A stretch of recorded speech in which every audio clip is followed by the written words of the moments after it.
මනිමි කැත කුලයන් දිලෙනවා දිනෙන් දිනට කල් ගෙවිලා තුරුණු වියන් ලබනවා දිනෙන් දිනට කල් ගෙවිලා තුරුණු වියන් ලබනවා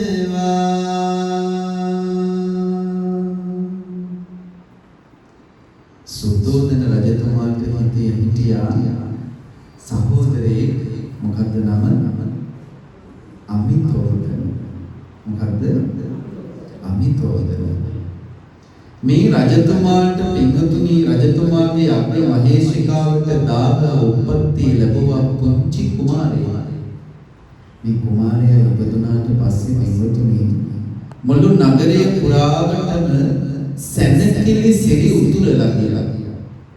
ඒ විතරක් නෙවෙයි සැනසීම ඇති කළා. මෙන්න මේක නිසා මේ කුමාරයාට නමක් තියෙනවා මොකක් කියලාද? ආනන්ද කියලා. මොකක් කියලාද? ආනන්ද කියලා. දැන් මොන මෙතන ආනන්දලා ඉන්නවා නම් ආනන්ද කියන නමේ තේරුම දැනගන්න. ආනන්ද කියලා කියන්නේ මොකක්ද? සැනසීම සතුට සොම්නස ඇති කරන කෙනා. එහෙමයි කියලා කියනම ආනන්ද කෙනෙක් එහෙමත් නැහැ. මේ කුමාරයා ඉපදුනාට පස්සේ පින්වතුනි පුදුමාකාර විදිහට සතුට සොම්නස පිරීලා ඉතිරිලා ගියා. මෙන්න මේ කාලේ පින්වතුනි බුදුරජාණන් වහන්සේ දා සම්මා සම්බුද්ධත්වයට පත් වෙලා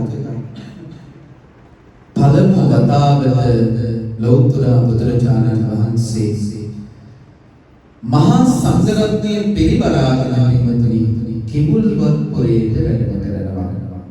ආරි මහා සංඝරත්නය පිරිවරාගෙන කිඹුල්වත් පොරේට වැඩම කරනකොට අවුරුදු 7ක් පුරාවට දුක් විඳපු යශෝදරාව අමේ තාත්තා කියලා අහනකොට අර පුංචි රාහුල පුත් කුමාරයා එකෙහි දරාගෙන කියන මගාතා මොනවද?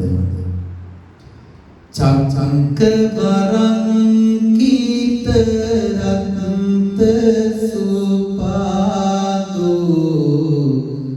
ලක්කන මන්දිත ආයත පන්නි චාමර චන්ත විකුසිත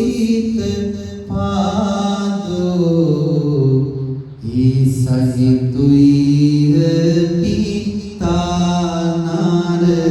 පිතානරසියෝ